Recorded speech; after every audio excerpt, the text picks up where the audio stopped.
Writing is one of the biggest challenges I see students face when they return to school after summer vacation. And it's also one of the hardest things to get kids to do when they are not in school.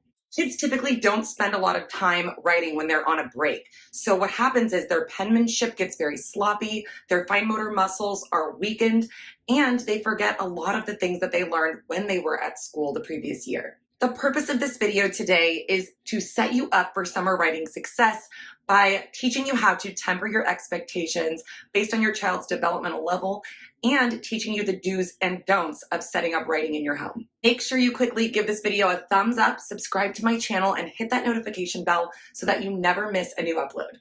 Let's go.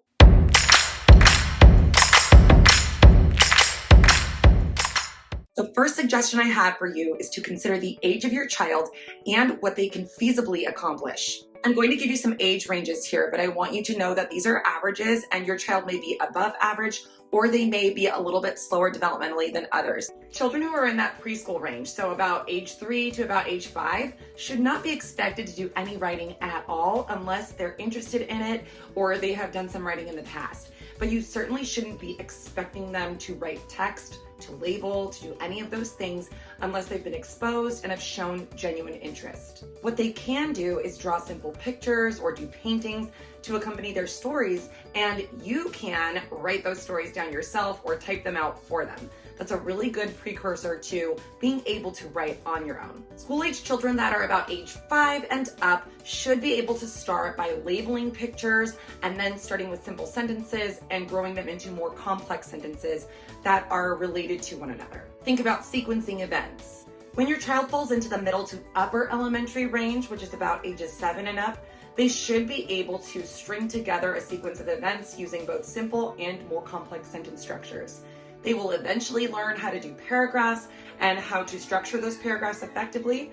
But if you're not sure what your child should be working on or what they should be able to do at their age, definitely check in with their teacher when you can to find out how you can support them more at home. Now that we know what to expect at certain ages, I'm going to give you a list of do's and don'ts when you are setting up writing at home for your child. Do offer writing as an option for your child this summer. Do not force them to write because you're scared that they might fall behind in school. Forcing things never works. It just leads to more resentment and more resistance. Do offer a variety of writing options for your child. Get them a fun journal that they can write in, or let them make one and personalize it with stickers and drawings. Give them small notepads to write on. Let them write on huge paper. Let them write on small paper. Let them write on colored paper. Use different types of writing utensils. Large pencils, small pencils, rainbow pencils, colored pencils, crayons, markers, pens. Make pop-ups, pop-up books. Create small books for them to write in. Use a whiteboard or a magnadoodle. Remove the expectation that they need to write at all. You would be surprised at how much more detailed your child's stories will get if you remove that expectation of them having to do the writing.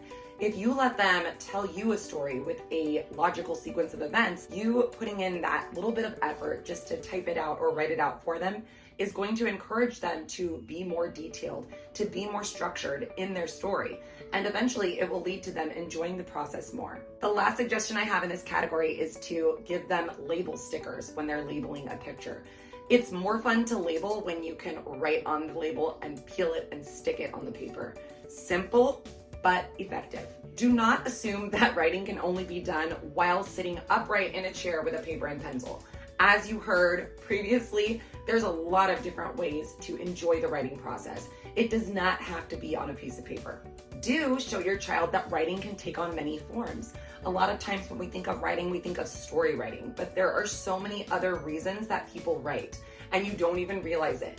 If you really sit and think about all the times that writing impacts your life, you'll probably come up with a ton of different things that your kids can do at home. Let them create postcards or folding cards for family members that they haven't seen in a long time. Let them make their own shopping lists. If you're gonna have a movie night, let them write down the things that they want to buy at the grocery store.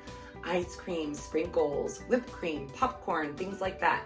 It makes it more fun because it's something they can enjoy with you and it's something they know is useful for them. Teach them how to write step-by-step instructions to follow rules for a game or to follow a recipe.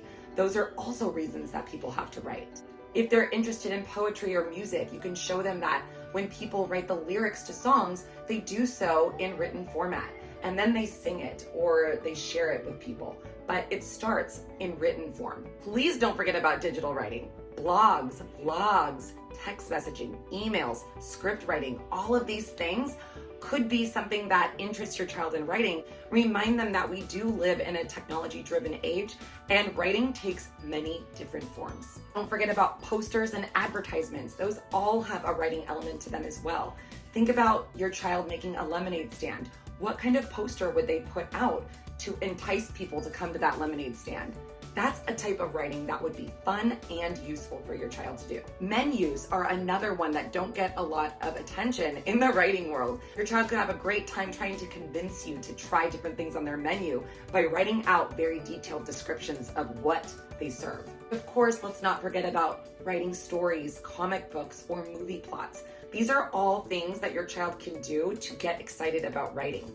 Please don't discount all of the other ways writing is involved in their life. Do use fun tools to encourage exploration and add in an observation notebook so they can feel like little scientists. The types of tools I'm talking about are like magnifying glasses, flashlights, clipboards, anything to make the writing more fun because they feel more like they are going out and observing things and then writing them down like a scientist. And finally, do not hinder their creativity. If they have a great idea, encourage them to write it down or have them tell it to you in more detail.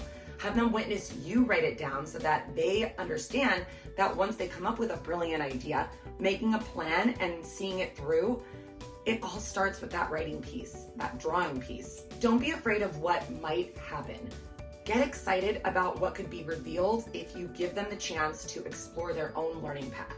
If you want me to do a video with more specific activities based on the developmental level of your child, please don't hesitate to leave a comment below or to reach out to me personally. You might just see a second video on this topic next week. You just gotta ask. I hope you liked this video and I hope it inspires you to let your kids script out their summer. Make sure to give this video a thumbs up, subscribe to my channel, hit that notification bell, and share the video with a friend who might find it helpful, useful, or interesting. You can always find me on social media, or you could email me at walkawayfromtheworkbook@gmail.com. If you're interested in working with me personally and finding out what I can do for you and your child specifically, you are in luck because I do have a project in the works where you might just get to do that. So stay tuned. Until next time, have fun learning with your little ones. Bye.